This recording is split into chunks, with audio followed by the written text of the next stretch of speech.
Yo, what up? Happy Tuesday. It'll be Tuesday evening by the time y'all get this work. So before I get into, I like to kind of speak on what's new out there, what's happening new.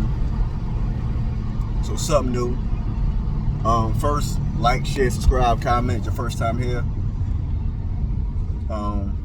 Your first time here, our conversations be a little differently. We dive deeper, different angles in a public, kind of popular topic. Some stuff isn't real popular, but whatever we go and we try to teach the lessons within it. We try to get an education behind whatever we're talking about, not just jumping on a wave or something. Like try to serve a deeper purpose. First thing, the three white dudes with the Ahmaud Arbery situation. They was felony convicted today, found guilty of pretty much a hate crime. To sum it up. Some of y'all don't know, some of y'all may know, but some of y'all probably out there don't know that the Department of Justice wanted to get them plea deals. But Ahmaud Arbery's mom and family fought it vigorously. Like, they stood up in front of the judge and told them why they should not be offered a plea deal and what that would do to their family, further victimized. I think they offered them something like 25, 35 years on a plea. So the deal was that they took the plea deal, which is, you're admitting guilt, you're going to be found guilty, whatever the case may be. They would have been transferred to federal custody for 25, 35 years, right? For the older dudes, they're going to die in prison regardless. But the young boy, that definitely would give him an easier pass. Anybody that knows, state time is way harder than fed time.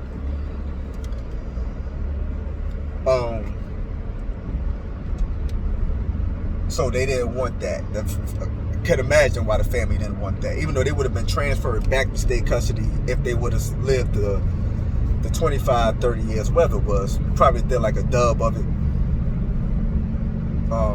So shout out, kudos to the mom. She fought for her son. She definitely let them get away with nothing. And then the whole emails and text messages, the way they talk and communicate, like the dude that got found not guilty of some of the crimes that the father and son did, he was just as dirty to me. He was in concert with him. So why he didn't get found guilty to the same? Because he didn't have a gun in his hand. He still used his vehicle to block paths and the whole nine on that. But we're not going to get into all that. We know the story. But, like I said, shout out to the mom. Praises, blessings, and peace be upon you. Today's topic, though, this video topic, what we're going to really get into. A dude I know named Soul. I'm gonna send him this video, but he put a little snippet of his interactions with a young black female. He put it on Instagram and Facebook. So he pretty much, she came to him talking about some little black doll looking thing. Like, I guess she was trying to make him one or give him one for his granddaughter or something like that. So he made the statement of, I don't want my granddaughter pretty much to emulate being a Barbie doll. I want her to emulate being a wife. So the young lady's response was, "You saying wife, but you mean slave." So what? That escalated. So his video cut off, but he was asking a question of, he was like, "Wow, is that what modern day women really view marriage is slavery?" So that promoted a conversation, right?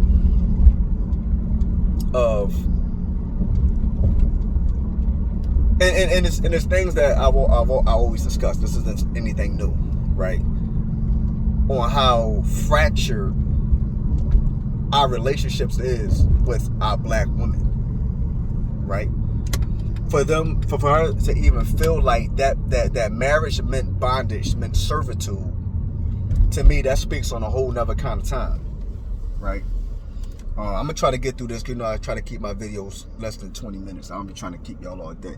I'm gonna try to get through this, but it just further shows the fracture within the black family, which I think I touched on this before, where historically the black family was the strongest institution on earth.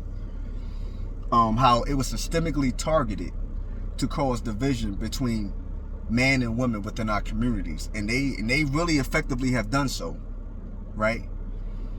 Pac had a line in one of his songs where he said, "We want from brothers and sisters." I can say it, I ain't getting no money off YouTube yet, so it went from brothers and sisters to niggas and bitches. You know what I'm saying? Just think about that. We went from brothers and sisters to niggas and bitches, identifying each other with that level of violence, right? To me, whatever agenda that they push for, they definitely accomplish. If you just look at it from that optic and that optic alone, you can see how successful they was at targeting our most important institution, right?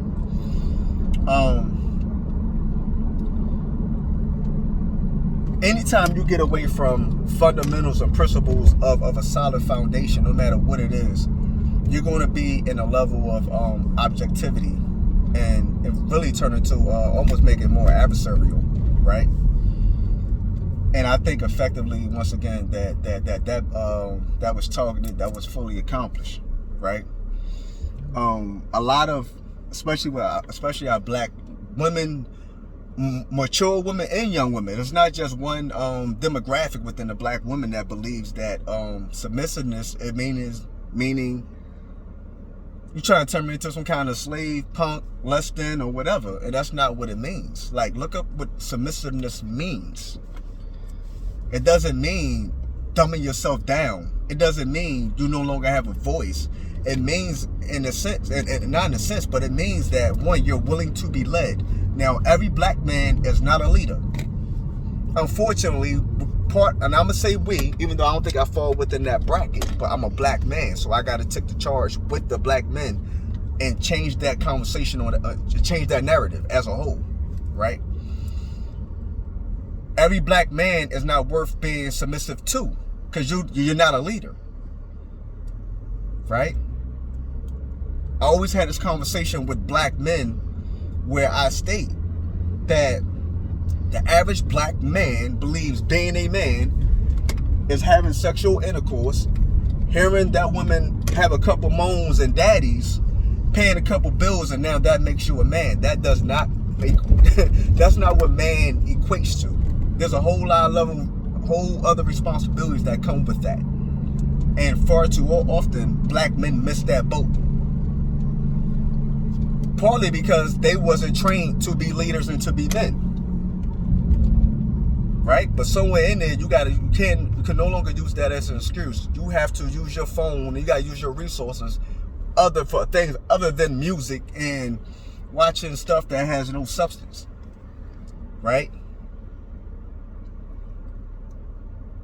So why would a woman submit to you if you're not a leader, if you're not a teacher, if you're not a protector, if you're not a, you know what I'm saying, if you're not out there earning, a provider? These are the basic prerequisites that would let any woman go down that path of being submissive. Now, women, when you meet that kind of man, you have to be willing to submit. That don't mean that you have to stop working, you got to stop being your own individual. No, it just means that allow him to lead, allow him to teach.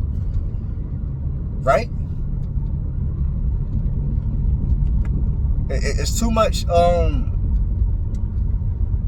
You can't have selective parity.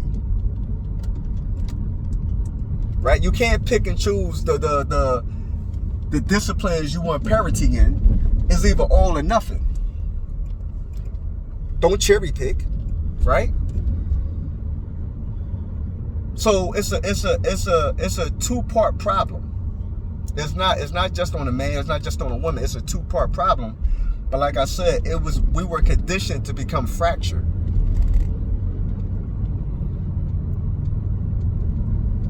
Stop listening to that woman that don't have life figured out herself. Stop listening to that man that doesn't have life figured out himself. You understand what I'm saying?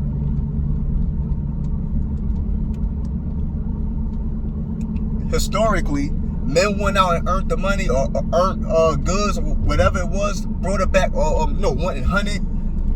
They did whatever the requirement was to bring back food or bring back money to purchase food, right? The women stayed home, educated the children, cooked, cleaned, sold, made clothes. The woman ran the household, right? The black woman historically has been the backbone of our households, right? The man, but the man has been the leader of the households. It's two roles that are on par with one another. It's just the responsibilities are different. The man's responsible for the overall function and well-being and wellness of the household, right? Making sure that everything's in an orderly fashion, right? Everybody is conducting their job, everybody handling their business. Teaching those young boys to become men. The woman is there to do the nurturing, the loving, putting that womanly feel into the household. Mind you, I ain't talked about sex once. I ain't talked about all that other stuff once. I'm talking about the basic essence and responsibilities that men have and women have on an equality standpoint. It's just different responsibilities that in some cases overlap, right?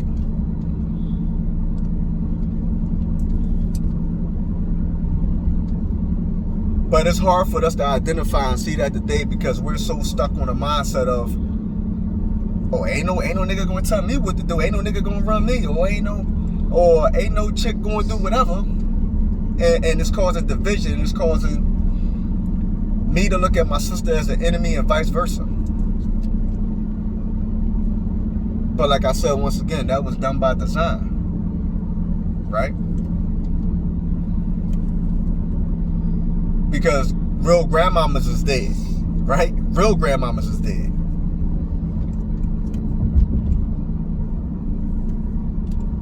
So we got these 34-year-old grandmoms out here. They don't know they don't know they hole in their ear from the hole in their ass.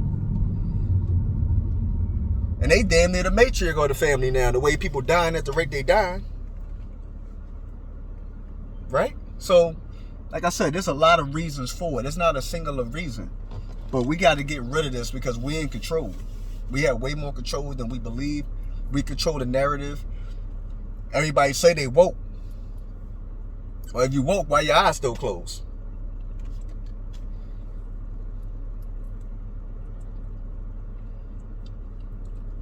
So, like I said, we definitely got to get back to fundamentals. We definitely got to take it back to the essence. That don't mean that you can't go out there and work and get your own money. That don't mean none of that. Like, that's not submissiveness. That's not what submissiveness. Oh, you got to stay in the house all day, barefoot and pregnant. That's not what submissiveness is. So you have too many women out there that's throwing that around, and they don't know by definition what it means. So now it spreads, right? Because you got women out there with social media platforms, or you got women that spread it out here the way communication used to travel, right? They talking to a friend that's probably not as versed enough to challenge what they're saying. So they telling them the highlights of what they're saying, which they're going to agree upon. So they're going to go repeat that somewhere. And the next thing you know, you got too many of our women being force guided by another woman that don't know what she's talking about. And you got too many women out there being force guided by men that don't know what they talking about. So once again on what I said, it's a two-part, probably a 3 or 4-part problem, because you still got other hands externally that's stirring our pots, and it's showing that fracture only heals but so much, right?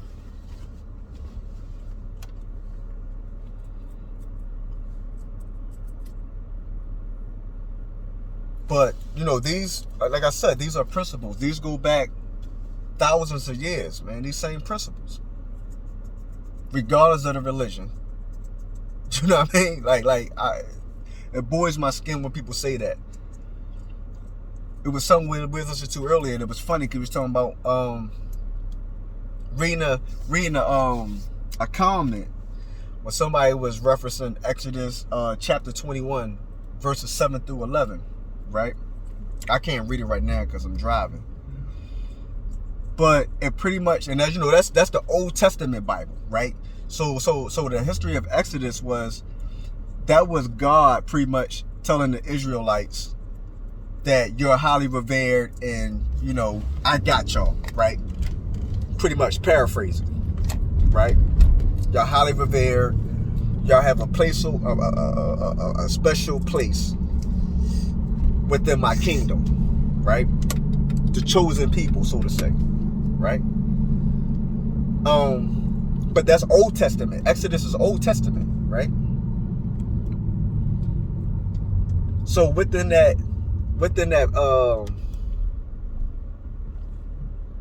those verses, they was pretty much talking about how what a man's responsibility is to his wife or wives, right?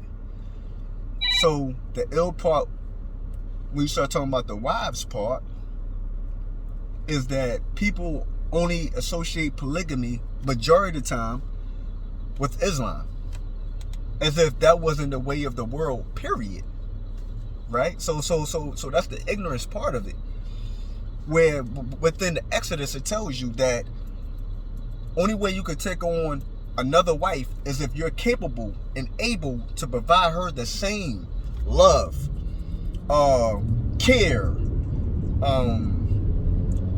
provide whatever you're able to provide her, the same level and magnitude as the first wife. But it also states that in the Quran. I'm pretty sure it states that in the Torah as well. Being though Exodus is focusing more on the Israelites, right? I mean, I ain't the smartest dude, man. I just break everything down to 1 + 1, man.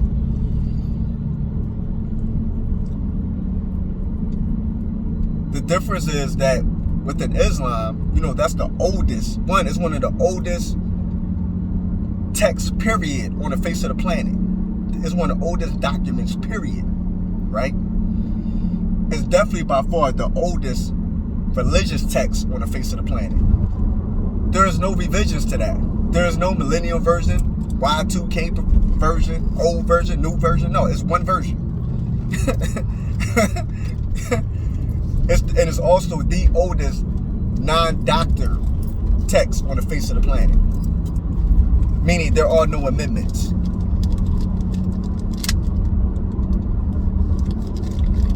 So it's really just the education side of getting back to, like I said before earlier, it's the principles and foundations what we were built on and what we're set on. Let's stop letting people trick us out of our position.